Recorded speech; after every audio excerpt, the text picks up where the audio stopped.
Minha única pretensão quando eu voltei era me divertir, poder jogar com a camisa do meu clube, eu sabia, ninguém mentiu para mim, eu sabia de todas essas dificuldades, eu sabia de tudo isso que está acontecendo, eu sabia como funcionaria. Muita gente diz assim em futebol, contrata o jogador que a torcida paga. Isso eu sempre soube que é uma das maiores mentiras que existem em futebol. Isso eu falei pro presidente do Curitiba, o Dr. Vils. Falei, vai ser uma festa bonita, quando eu chegar, a torcida vai comparecer, mas 10 dias depois eu sou jogador do clube, eu já não sou mais novidade, a gente tá vendo isso, o estádio tá com a média parecida com a dos últimos anos, não tem nada de diferente, não tem nada de extraordinário. Eu só discordo de você do momento, eu acho que o Brasil vive esse momento há muito tempo, né? Mas ir pra rua é a primeira vez assim, depois de muito tempo. Talvez a segunda, né? Teve aquela situação do impeachment do Fernando Collor, mas que era mais direcionado para ele, né? Para a saída dele, para a queda do governo dele. Agora não, agora foi uma situação que até essa coisa das redes sociais ajudam, né? Porque você vai se juntando através de Twitter, através de Facebook, e aí uma coisa que acontece lá no Nordeste acontece simultâneo aqui em Curitiba. Mesmo com essa distância louca desse país enorme que a gente vive, as coisas aconteceram.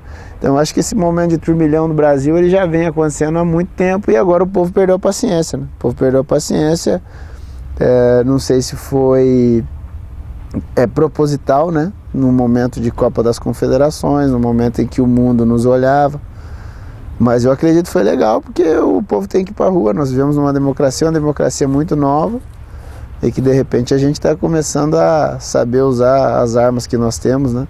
Não, para mim não passa batido. Eu só acho que a CBF não tem uma interferência no futebol tão grande. Eu acho que a CBF cuida da seleção brasileira. Eu acho que quem cuida realmente do futebol brasileiro é a Globo. A Globo é que comanda. Por exemplo, a gente joga bola 10 horas da noite, cara. Pra eu que vou jogar, é ruim, eu tenho que ficar no hotel o dia inteiro esperando um jogo 10 horas da noite. Já é ruim, mas porra, eu tô num hotel, confortável, tranquilão, na boa, vou só jogar, 90 minutos vai acabar o jogo, vou tomar meu banho, alguém da minha família vai me pegar, eu vou pra casa. Se eu jogar fora de casa, eu pego o ônibus, volto pro hotel pra no outro dia voltar pra casa. Agora, eu fico pensando num torcedor do clube, como já acontecia comigo, o cara sair de casa, do trabalho dele, para chegar no clube, no estádio às 10 horas da noite, assistir um jogo. O jogo vai acabar meia-noite, o cara voltar para casa, o cara ter que acordar às 7 horas da manhã no outro dia. Isso é desumano. Por isso que o estádio esvazia, não tem como. E aí, porque não adianta, a gente sabe que a Globo trabalha com a novela. Eu brinco aqui com os caras, o jogo de quarta-feira é depois do último beijo da novela. Deu o beijo da novela, vai começar o jogo. Entra lá o narrador, quem estiver trabalhando no dia, chama e tal e vamos embora. Então, a posição da CBF, eu acho que na verdade a CBF para os clubes brasileiros é só uma sala de reuniões. A CBF está lá como um salão de reuniões. Agora, na minha opinião, eu não conheço os bastidores, isso eu estou dizendo de quem vê a distância. A CBF cuida da seleção brasileira. A seleção brasileira evoluiu muito em termos de patrocínio, de dinheiro, essa coisa toda que a gente sabe. Agora, em termos de futebol, de crescimento, de comando realmente, eu acho que quem tem é a Rede Globo. Eu não sei, cara, eu não sei como é que funciona, porque na verdade eu já perco muito tempo e perco muito da minha energia tendo que trabalhar, tendo que ver as coisas do meu clube, tendo que ver a situação de dia a dia, e fora isso eu tenho a minha vida à parte. Então eu só posso falar, eu só emito opiniões de coisas que realmente eu conheço. Então, se você me perguntar como pode mudar, eu desconheço essa história, porque eu nunca tive tempo para buscar situações novas para fazer que fosse diferente na frente. Digo para você que tenho muita curiosidade. Agora, essa minha curiosidade ela só vai ser diminuída ou terminada de vez quando eu não estiver mais jogando, que aí eu vou ter tempo para conversar com as pessoas, buscar outras coisas, porque hoje em dia, com essa coisa do futebol, principalmente aqui no Curitiba, que a gente tem que fazer essa coisa diária de mostrar para os outros de que é possível a gente, por exemplo, ganhar em Porto Alegre do Grêmio, ganhar do Corinthians no Pacaembu. Isso, como energia, a gente perde muita energia e perde muito tempo. E fora isso tem a minha vida pessoal, então eu realmente não sei te dizer o que fazer. Agora, eu acho que as pessoas que dirigem os clubes, presidente, diretores, essas pessoas têm esse conhecimento e talvez tenham a solução para fazer um futebol diferente. Não, para mim, no meu pensamento, eu parei de ir com o Parreira. E depois do Parreira veio o Dunga e veio o Mano Menezes e agora voltou o Filipão. No meu pensamento, naquela situação que eu comentei agora há pouco, por pura opção do treinador. Pelo treinador achar que existiam jogadores que se encaixavam melhor naquilo que ele imaginava. Nunca olhei como perseguição, nunca olhei como conflito de interesse e continuo não olhando. Para mim, cada convocação que o Filipão faz agora, o Filipão faz dentro das conversas que tem com o Murtosa, que ele confia muito, com o Parreira, que agora é da comissão técnica dele, e dentro das convicções que ele tem. Não concebo acreditar que exista uma situação diferente. Dunga e Mano Menezes... Mesma coisa. Eu falei o Filipão porque o Filipão é o treinador de momento. Mas tanto o Dunga quanto o Mano Menezes, eu prefiro acreditar que eles convocavam dentro das convicções que eles tinham e que trocavam ideia com seus pares ali de comissão técnica. Não, nunca fiquei frustrado. Nunca? Na verdade, a minha única frustração com a seleção brasileira foi a não ida em 2002, porque eu tinha certeza que eu iria. Eu tinha absoluta certeza que eu jogaria o Mundial. Principalmente depois que o Djalminha deu a cabeçada no Irureta, eu achei que eu iria mesmo. Essa foi a minha única frustração. E também trago comigo que o Filipão não me levou pelas convicções dele de que os outros jogadores se encaixariam melhor naquilo que ele queria. Não vejo como, o Alex foi injustiçado, ou o interesse de um terceiro, uma outra situação, não, nunca vi isso. Eu vi como uma convicção do treinador que preferiu levar outros jogadores. Agora, esse tipo de papo, foi fulano não merecia isso entre nós jogadores, isso sempre existe até hoje. Existia antes de eu jogar futebol, entendeu? Porque cada um tem os seus preferidos, não adianta. Hoje o Filipão leva 22, eu duvido que os seus 22, os meus 22, os 22 dos amigos nossos sejam os mesmos do Filipão. Esse goleiro, o goleiro do outro time é melhor que esse centroavante não merecia, tinha que o outro. O mesmo vale para o esquema, a hora que ele monta o esquema, o cara tá jogando pelo lado, depois o cara não podia jogar, tinha que jogar o outro. Então isso eu vejo como normal. Não, mas eu nem me permito pensar, porque a última convocação que eu tive foi em 2006, né? Nós estamos falando em 2013. Só de atualidade, a questão de quem tá bem. Mas a questão é que você tem que perguntar pro Filipão, você não tem que perguntar para mim. Se amanhã sair a lista e o meu nome tiver, eu vou com a maior... vou com a maior satisfação do mundo. Não, nunca encerrou o ciclo. Nunca encerrou o ciclo. O ciclo só vai encerrar a partir do momento que, para mim, está encerrado, porque eu não vou fazer em 7 anos. Agora, eu nunca disse eu não vou para a seleção, eu não quero mais ir para a seleção. Isso eu nunca fiz. Se o Filipão sai a lista, o meu nome tá, eu vou com a maior satisfação. Seria um prazer jogar na seleção brasileira. Agora, sinceramente, eu acho que isso não vai acontecer. Só isso. Eu acho que a Lei Pelé bagunçou um pouquinho, né? Não sei se a culpa é do Pelé, mas a lei leva o nome dele, né? E quando você oferece o nome, você também oferece essa responsabilidade. Então essa situação de aos 16 anos você ter um contrato profissional, isso já mudou muita coisa. E a maneira como, se você parar, que hoje você deve ter visto aí a molecada chegando, tem dia que os moleques chegam com empresário, com assessor de imprensa, com 4, 5 celulares. Eu acho que a grande diferença, o que mudou muito da minha época de menino para de hoje é que quando eu era menino, tinha 12, 13 anos, eu queria jogar no Curitiba. Eu não pensava em dinheiro, eu não pensava em fazer a minha vida, eu só queria jogar bola. Eu tinha um sentimento de jogar bola. Então a mesma bola que eu jogava na rua, eu queria jogar no Couto Pereira. E hoje em dia, com 14, 15 anos, os jogadores já falam em transferência e aonde eles vão jogar. Não tem mais aquela coisa de, eu quero sair, eu quero jogar no Maracanã, não. O cara já quer, ir pro Real Madrid, o cara quer jogar na Europa. Hoje tem mercados diferentes onde se paga muito dinheiro e o cara já se imagina jogando nesses lugares. E às vezes não é nem um menino, que uma criança com 11, 12 anos talvez ele não tenha essa dimensão, mas é o empresário, é um amigo do empresário, é o pai do menino que está vendo um filão em cima de uma qualidade que tem o menino. E o futebol brasileiro entrou no seguinte: antigamente, quando eu tinha essa idade, a preocupação era a parte técnica do jogador. Hoje em dia tem muito pouco. Hoje em dia vamos trabalhar puta, esse cara é baixo. O cara nem olha se o cara tem a qualidade, o cara já olha e o cara é baixo. Pô, esse cara é muito magro.